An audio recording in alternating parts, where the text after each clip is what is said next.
কেমন আছেন সবাই? আশা করি ভালো আছেন। আজকের আমাদের যেই আপনার ইন্টারন্যাশনালের যে কনসেপ্টটা ছিল, বিভিন্ন ধরনের দেশ পরিচিতি, সেখানে আজকের একটা গুরুত্বপূর্ণ কন্টেন্ট হচ্ছে তুরস্ক। তো তুরস্ক নিয়ে আজকের ইন্টারন্যাশনালের যে ভিডিওটা বানিয়েছে, আশা করি আপনারা দেখেছেন। আজকে পত্রিকার ইন্টারন্যাশনালের যে রিভিউটা, সেখানে একটা গুরুত্বপূর্ণ পার্টই ছিল, মানে সবচেয়ে বড় পার্টটাই ছিল তুরস্ক নিয়ে। মধ্যপ্রাচ্যে তুরস্ক এবং ইসরায়েলের যে টানাপোড়েন, এবং এটার মধ্যে সিরিয়া কেন্দ্রিক হয়ে যাচ্ছে। এখন তো সিরিয়াটাকে একটা ডিভাইডেশনের পর্যায়ে নিয়ে যাচ্ছে আর কি। সো ইন্টারন্যাশনাল পলিটিক্সে সবসময়ের মতো এবারও আপনার তুরস্ক যথেষ্ট পরিমাণে এখন ভালো একটা পজিশনে আছে। তো তুরস্ক যেহেতু ভালো একটা পজিশনে আছে, সো তুরস্ক আমাদের পরীক্ষার জন্য ইম্পর্ট্যান্ট। এবার ইন্টারন্যাশনাল পলিটিক্সে প্রচুর ইস্যু চলতেছে। হ্যাঁ, তো যেহেতু বেশি ইস্যু চলে, যে ইস্যুগুলো বাজারে চলমান থাকে, সেই ইস্যু থেকে মূলত প্রশ্ন আসে। সেক্ষেত্রে তুরস্ক একটা গুরুত্বপূর্ণ টপিক আমাদের জন্য, তবে কোশ্চেন সহজেই আসবে। দেখেন যে কনস্টান্টিনোপল বিজয়ে 1453 সালে অটোমান বীর ফাতেহ সুলতান মোহাম্মদ কনস্টান্টিনোপল জয় করে নাম রাখেন হচ্ছে ইস্তাম্বুল। তারপর হচ্ছে তাহলে ইস্তাম্বুলের পূর্ব নামটাও হচ্ছে কনস্টান্টিনোপল। আশা করি আপনারা পারবেন, এর বেশি আমাদের লাগবে না। ঠিক আছে, তাহলে এটা হচ্ছে আপনার মূলত রোমান সাম্রাজ্য এবং বাইজেন্টাইন সাম্রাজ্যের রাজধানী।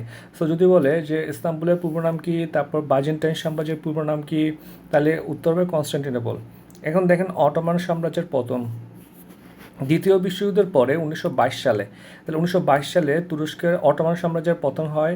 ফলে তুরস্ক 624 বছরের পুরনো খিলাফতের অবসান ঘটে। মুস্তফা কামাল পাশা আর্তাতুর্ক, তাকে হচ্ছে আধুনিক তুরস্কের জনক এবং হচ্ছে প্রথম রাষ্ট্রপতি। উনি হচ্ছে অধিষ্ঠিত হয় 1922 সালে। তাকে হচ্ছে আধুনিক তুরস্কের জনক বলা হয়। এখন শেভার্স চুক্তি এবং এর ঠিক পাশাপাশি লুজান চুক্তি, এই দুইটা চুক্তি আমাদের জন্য খুব বেশি গুরুত্বপূর্ণ। প্রথম বিশ্বযুদ্ধে যখন হচ্ছে আপনার তুরস্ক হেরে যায়, তুরস্ক হেরে যাওয়ার পরে আপনার যেই আপনার আপনার যেই উইনিং পাওয়ারগুলো ছিল, উইনিং পাওয়ারগুলো এখানে অবশ্যই ইউএসএ এখানে কানেক্টেড ছিল না। ইউএসএ ছাড়া যে উইনিং পাওয়ারগুলো ছিল, তারা আপনার 1920 সালে একটা চুক্তি করতে বাধ্য করে তুরস্ককে। এটা হচ্ছে শেভার্স চুক্তি নামে পরিচিত। চুক্তিটা খুবই গুরুত্বপূর্ণ, 1920, এটা মাথায় রাখবেন। এই এই চুক্তি থেকে তুরস্কের জন্য অনেকগুলো ক্ষতিকর দিক ছিল, মানে এমন কিছু ক্লজ ছিল যেটা খুবই অপমানজনক ছিল। যেমন প্রথম বিশ্বযুদ্ধের আপনার আপনার আপনার হচ্ছেন জার্মানি জার্মানি হেরে যাওয়ার পরে আপনার ওদের উপর এমন ধরনের কিছু ক্লজ ঢুকিয়ে দিচ্ছে যে ওরা দ্বিতীয় বিশ্বযুদ্ধের দিকে বেশি মোটিভেশন পেয়ে যায়। তার মানে হচ্ছে আপনার হেরে যাওয়ার পর আপনার ওদের সাথে কীভাবে বিহেভ করতেছেন, সেটা আপনার হচ্ছেন একটা ফিউচারকে রিডিজাইন করতেছে, রিশেপ করতেছে। কেমন? তাহলে দেখি আমরা এই শেভার্স চুক্তিতে কী ছিল। বসফরাস প্রণালীর মধ্য দিয়ে বিদেশি জাহাজ চলাচলে তুরস্ক শুল্ক আরোপ করতে পারবে না। নিজ ভূমি হতে তুরস্ক তেল উত্তোলন করতে পারবে না। দেখেন কত একটা ইনসাল্টিং একটা চুক্তি করতে বাধ্য করছে। নিজের তেল নিজের সাধারণত সেইখান থেকে তারা তেল উৎপাদন করতে পারবে না। কুর্দিদের জন্য একটি স্বাধীন রাষ্ট্র প্রতিষ্ঠা করতে হবে। হ্যাঁ, কুর্দিস্তান নিয়ে তো এখনও ঝামেলা চলতেছে। যাই হোক, দেখেন যে এখানে হচ্ছে কুর্দিদের জন্য হচ্ছে একটা স্বাধীন রাষ্ট্র ভূখণ্ড প্রতিষ্ঠার কথা থাকলেও পরবর্তীকালে লুজান চুক্তির কারণে তা বাস্তবায়ন হয়নি। যাই হোক, শেভার্স চুক্তির মাধ্যমে বুঝতে পারতেছেন তাদের জনগণ, তাদের হচ্ছে আপনার জাতীয়তাবাদী যে রাজনৈতিক নেতৃবৃন্দ ছিল, সবাই মোটামুটি ডিসপ্লেস ছিল। আন্দোলন একটা গড়ে ওঠে। সেই আন্দোলনের পরিপ্রেক্ষিতে হচ্ছে একটা লুজান চুক্তি স্বাক্ষর করে, এই শেভার্স চুক্তি বাদ দিয়ে একটা লুজান চুক্তি স্বাক্ষর করে 1923 সালে। 23 সালটা খুবই গুরুত্বপূর্ণ। দেখেন 23 সালে সুইজারল্যান্ডের লুজানে, তাহলে লুজান শহরটা হচ্ছে সুইজারল্যান্ডে, এটা মাথায় রাখবেন। আপনার লুজান চুক্তির মাধ্যমে তুরস্কের বিকাশ সমৃদ্ধি অর্জনের চেষ্টাকে শৃঙ্খলিত করা হয়। 1923 সালে লুজান চুক্তির মেয়াদ শেষ হবে। 2023 সালে লুজান চুক্তির মেয়াদ শেষ হবে, মানে শেষ হয়ে গেছে। দেখেন, এটা নর্মালি কোনো চুক্তির মেয়াদ দেওয়া থাকে না যে এত বছর থেকে এত বছর চুক্তি হবে। মূলত হচ্ছে এই বেশিরভাগ আন্তর্জাতিক চুক্তি যেগুলোতে কোনো মেয়াদ থাকে না, সেটার মেয়াদ থাকে 100 বছর।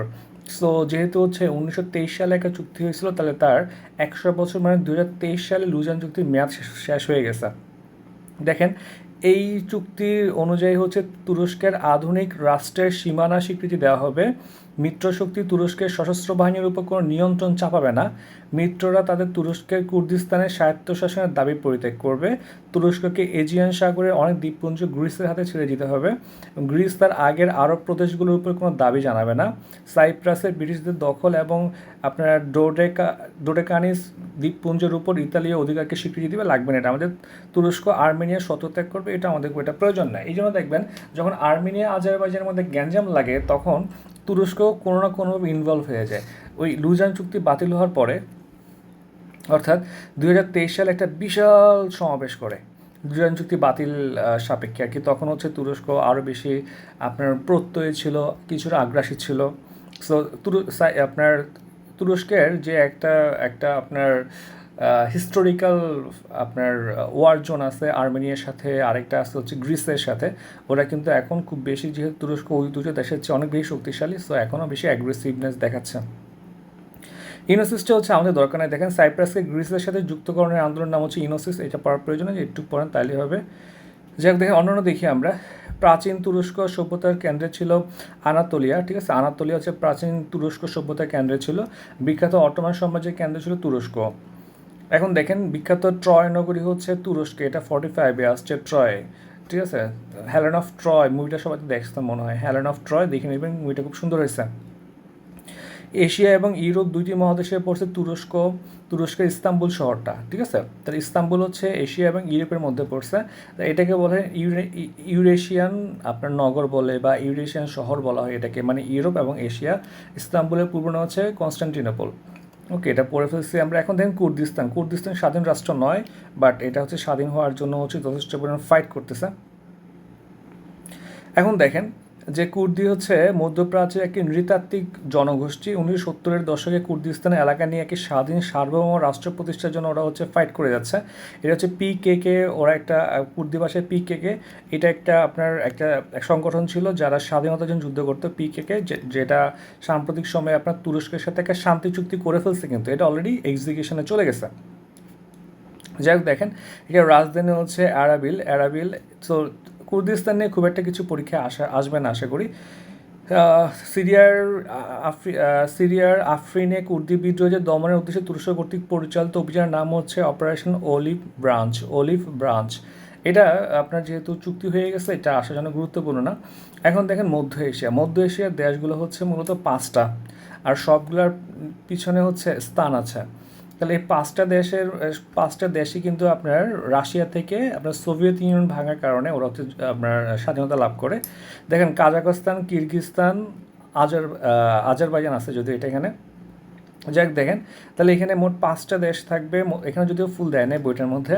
তো আমরা দেখি যে কাজাকস্তান, কিরগিজস্তান, ঠিক আছে, কাজাকিস্তান, কিরগিজস্তান, উজবেকিস্তান, তুর্কমেনিস্তান, আর একটা হচ্ছে আপনার আপনি লিখি তাহলে মনে আসবে।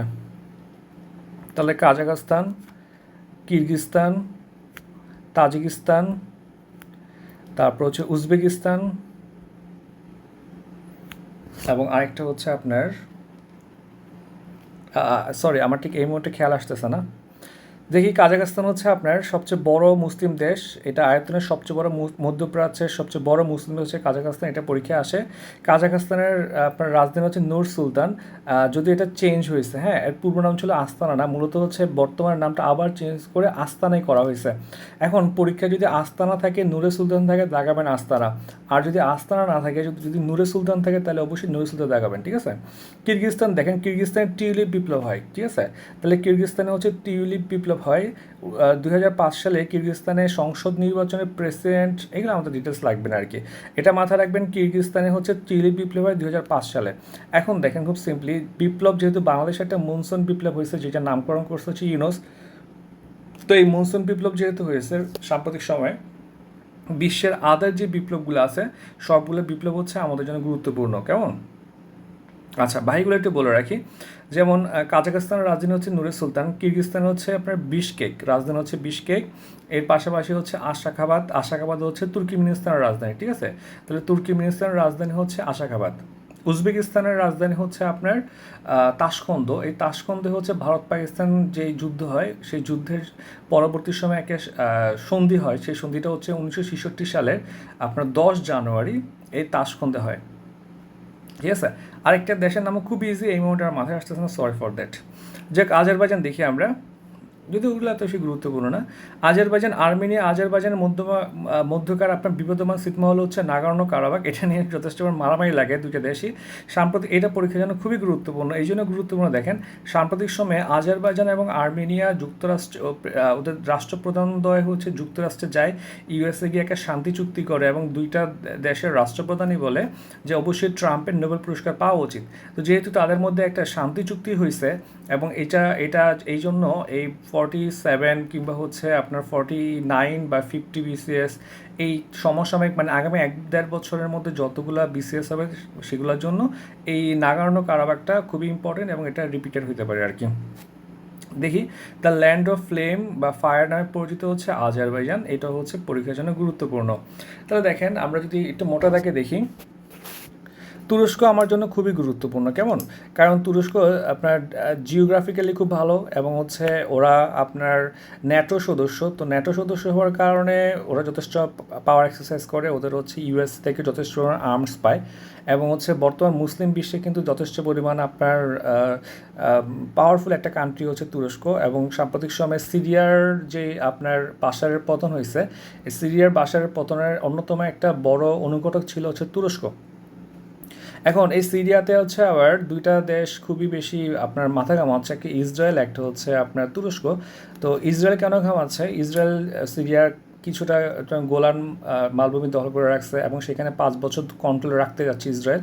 এবং ইসরায়েল চায় না যে নেক্সট সিরিয়ান সরকার ইসরায়েলের উপর হামলা চালাক, সেই জন্য হচ্ছে ইসরায়েল একদম বাশারের পতনের সাথে সাথেই তারা প্রচুর আক্রমণ চালাইছে সিরিয়ার যত মিলিটারি পাওয়ার ছিল মোটামুটি 99% ধ্বংস করে ফেলছে।